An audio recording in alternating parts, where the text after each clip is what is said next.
Assalamualaikum warahmatullahi wabarakatuh. Bismillah, alhamdulillah, assalatu wassalamu ala rasulillah wa ala alihi wa sahbihi wa mawala. La hawla wa la quwata illa billahil aliyyil azim. Rabbi israh li sadri wa yassir li amri wahlul 'uqdatam min lisani yafqahu qawli. Teman-teman semua yang dirahmati Allah, keluarga besar Seroja, baik panitia maupun peserta dan semua yang terlibat di dalamnya, semoga antum semua selalu senantiasa dalam keadaan sehat walafiat. Mungkin di antara kita atau teman-teman kita, keluarga kita ada yang sakit, semoga Allah berikan kesabaran selama prosesnya dan mengangkat penyakitnya, memberikan kesembuhan kepada kita yang sempurna, kesembuhan lahir dan batin. Amin ya rabbal alamin. Teman-teman semua, perkenalkan sebelumnya nama saya Darsono. Saya tinggal di Macon, Georgia, United States. Ini Georgia. Alhamdulillah. Dan saya mengenal ruqyah atau sebagai pemerhati ruqyah sejak tahun 2007. Saya mulai belajar berbagai metode, kemudian sedikit banyaknya saya praktekkan dan mengenal konsep ruqyah dari Seroja sejak tahun 2016. Alhamdulillah. Teman-teman semua, tidak akan ruginya ketika kita belajar untuk ruqyah. Belajar ruqyah, tapi ruqyah yang syar'iyah, bukan yang syirkiyah. Makanya harus benar-benar teliti dan jeli konsep-konsep tersebut. Apakah dia mengakses dari Al-Quran dan As-Sunnah, Al-Hadith Sallallahu Alaihi Wasallam. Tidak akan rugi karena secara otomatis kita akan mempelajari doa-doa yang nantinya akan mendekatkan diri kita kepada Rabb kita. Kemudian juga kita akan otomatis mengulang-ulang bacaan Al-Quran kita, ya kan? Otomatis kita menjadi bersahabat dengan Al-Quran, sering membaca Al-Quran, membersamai Al-Quran. Iqra al-Qur'ana fa innahu ya'ti yaumal qiyamah syafi'an li ashabi. Karena ketika kita sering membaca Al-Quran, Al-Quran akan menjadi pembela kita di yaumil qiyamah. Amin ya rabbal alamin. Juga otomatis ketika saya mengenal konsep Seroja ini, kita selalu mengupgrade keimanan kita. Mengupgrade keimanan, terus kita juga senantiasa beristighfar dan istiqomah. Jangan lupa, karena itu kunci dari kesembuhan.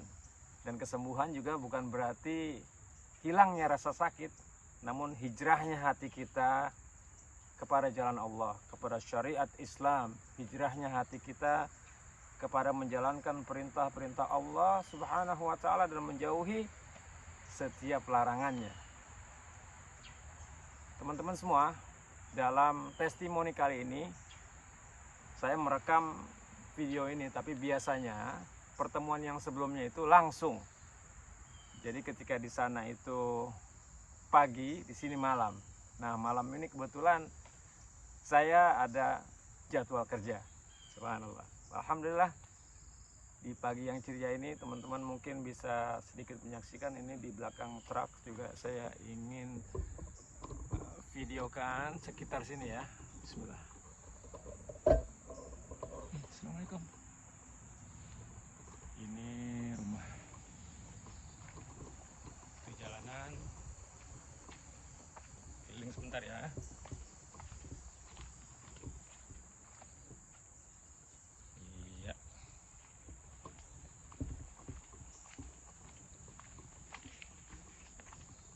Hutan di sana, Masya Allah.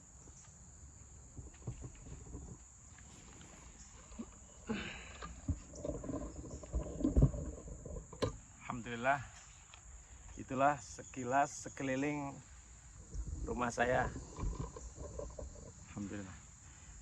Nah, kemudian testimoni yang akan saya sharekan mengenai medis dan non medis. Medis dan non medis. Ya, ketika seseorang sakit, diuji Allah dengan sakit. Biasanya ada berbagai pikiran yang berkecamuk, pikiran biasanya negatif. Kalau positif, alhamdulillah, ketika kita bersamai rasa sakit itu dengan zikrullah, dengan selalu mengingat Allah, maka rasa sakit itu menjadi barokah. Karena ada yang sakit tapi barokah, ada yang sehat tapi barokah. Rasa sakit pun bisa menjadi berkah ketika kita selalu bertaubat, istighfar, selalu berzikrullah ketika sakit. Alhamdulillah. Nah, biasanya juga ada rasa-rasa lain, ada yang mendomplengi di rasa sakit tersebut, sehingga bisa menyebabkan rasa sakit itu bertambah parah. Nah, makanya ada bantuan ruqyah di sana, ada terapi ruqyah di sana, dengan harapan bahwa rasa sakit itu rasa sakit yang ditimbulkan oleh non medis akan remove, akan keluar. Yang ada tinggal medis. Nah, tinggal treatment untuk medisnya biasanya lebih mudah, tinggal sedikit persennya, dan bisa menyebabkan kesembuhan insya Allah. Nah, berdasarkan ini saya mempunyai pengalaman yang nggak terlalu banyak. Saya akan sharekan mungkin beberapa saja insya Allah. Pernah suatu ketika saya dipanggil di Atlanta, sekitar 2 jam dari sini. Ada keluarga dari Bangladesh, single mother. Nah, ibunya ini suatu hari pernah merasakan bednya atau kasurnya itu bergerak-gerak dan napas sesak. Akhirnya sekitar jam 2, jam 3 pagi mereka lari ke UGD, ke IR, emergency. Ketika dibawa ke sana, dokter periksa, cek segala macam, ternyata tidak ada gangguan medis. Nah, dari sini kita bisa simpulkan bahwa sesuatu yang terjadi ini adalah akibat non medis. Makanya alhamdulillah saya diminta untuk meruqyah ibu tersebut. Saya ruqyah ibu tersebut. Ada gejala-gejala, ada reaksi seperti muntah, seperti sesuatu keluar dalam tubuhnya. Gejala-gejala yang mengindikasikan bahwa ibu ini terkena gangguan jin.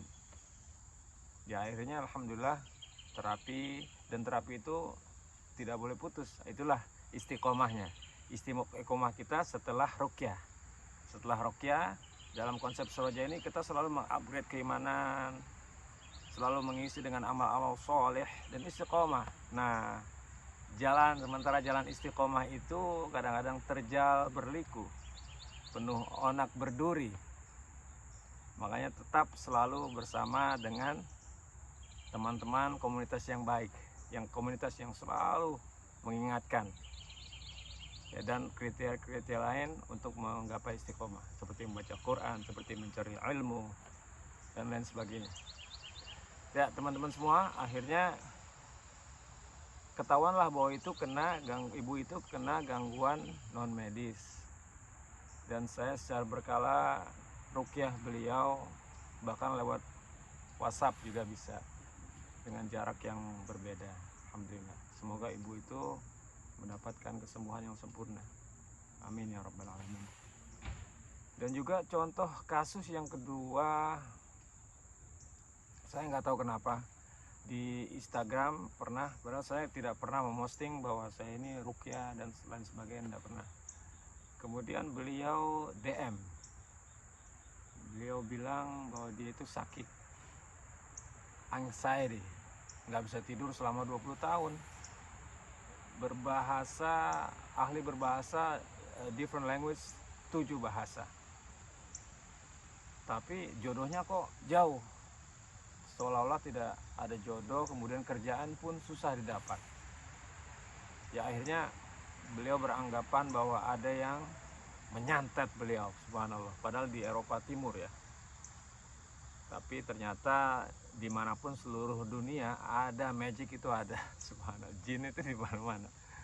Kadang-kadang ada yang beranggapan lewat laut tidak bisa ya. Wallahu alam, tapi itu terjadi di Eropa Timur. Akhirnya kita berkomunikasi karena jarak yang jauh. Akhirnya saya lewat Zoom dengan beliau. Kemudian setelah lewat Zoom, seperti biasa, sebelumnya konseling dulu, kita bercakap-cakap bagaimana, kenapa bisa begini, begitu, kemudian dijelaskan. Nah itulah konsep Seroja, bahwa kita berusaha untuk membuat baik orangnya, bukan jinnya. Jadi tidak ada dialog antar jin, tidak ada dialog kepada jinnya, karena kita tidak bisa melihat mereka. Akhirnya kita berdialog, berkonsultasi, mengingatkan, bertanya, diagnosa, dan lain sebagainya. Masya Allah, alhamdulillah. Ketika hatinya sudah paham, ketika dia sudah paham bahwa tidak serta-merta kita menyalahkan yang lain untuk yang menyantet mereka dengan metode air atau di kopi atau ditanam dan lain sebagainya. Ketika saya pahamkan dia, meskipun susah, bahwa kita harus bisa membentengi diri dengan upgrade iman kita, dengan menutup bocoran-bocoran yang terjadi dalam diri kita, sehingga iman kita tidak naik, bahkan bocor. Subhanallah, nanti mungkin konsepnya akan dijelaskan oleh Ustadz Wahyu. Akhirnya beliau, saya ruqyah lewat telepon, alhamdulillah, lewat WhatsApp juga, alhamdulillah. Saat itu beliau mengatakan jauh lebih baik. Sampai ibunya pun bingung, heran. Sampai malam itu bisa tidur. Berarti ada perubahan, berarti ada sesuatu yang signifikan merubah dia. Nah, tinggal continuity-nya ini, tinggal istiqomahnya ini. Nah, itulah yang kita perlukan semua, istiqomah, untuk menggapai prosesnya, untuk menggapai kesuksesan dunia wal akhirah.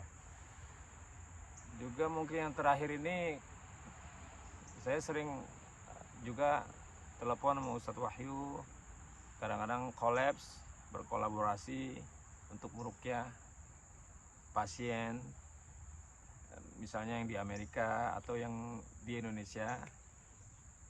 Nah, suatu hari Ustadz Wahyu pernah meruqyah, kemudian saya diajak juga meruqyah Pak Aldi, yang kebetulan beliau saat itu kena COVID, masuk di ICU, 3 orang, 2 meninggal, beliau masih hidup. Bisa dibayangkan ketika saat itu pasti ada pikiran-pikiran yang negatif, karena 2 orang sudah meninggal sementara beliau belum. Subhanallah. Beliau keluhannya dadanya sesak, kemudian bernafas susah, batuk-batuk. Akhirnya alhamdulillah Ustadz Wahyu meruqyah beliau, saya sedikit membantu membersamai. Alhamdulillah beliau mendapatkan kesembuhannya dan beliau bisa pulang. Sekarang sudah alhamdulillah sehat kembali. Juga beberapa kali saya telepon orang-orang Indonesia yang selama beberapa minggu ini mereka mendapatkan gejala pusing berkepanjangan, nggak enak badan, nggak tahu apa sebabnya. Akhirnya saya telepon mereka, kebanyakan keluarga sendiri. Saya telepon mereka, kemudian saya terangkan sedikit dan langsung eksekusi, langsung dibacakan ayat-ayat, dipahamkan. Dan alhamdulillah ada reaksi-reaksi seperti muntah, ke kamar kecil, atau mohon maaf kentut-kentut. Subhanallah. Padahal mereka juga sudah ke dokter, mereka juga sudah memeriksakan kesehatannya. Berarti ada medis, ada juga non medis di sana. Subhanallah. Makanya semoga kita semua mendapatkan kesehatan. Amin ya rabbal alamin. Dan juga semoga kita semua bisa belajar terus selalu belajar ruqyah sehingga bermanfaat. Khairun nas anfa'uhum linnas. Sebaik-baik manusia adalah yang bermanfaat untuk orang lain. Dengan wasilah ruqyah ini juga insya Allah kita akan bermanfaat kepada keluarga kita, tetangga kita, kerabat kita, dan orang lain yang dekat maupun yang jauh. Masya Allah. Dan itu juga harus dijaga keikhlasan, karena amal yang diterima adalah ketika kita ikhlas dan mengikuti dari sunnah Nabi Muhammad SAW. Demikian, terima kasih. Mohon maaf atas segala kekurangannya. Kalau ada kesalahan kata. Sampai ketemu lagi insya Allah di waktu mendatang. Assalamualaikum warahmatullahi wabarakatuh.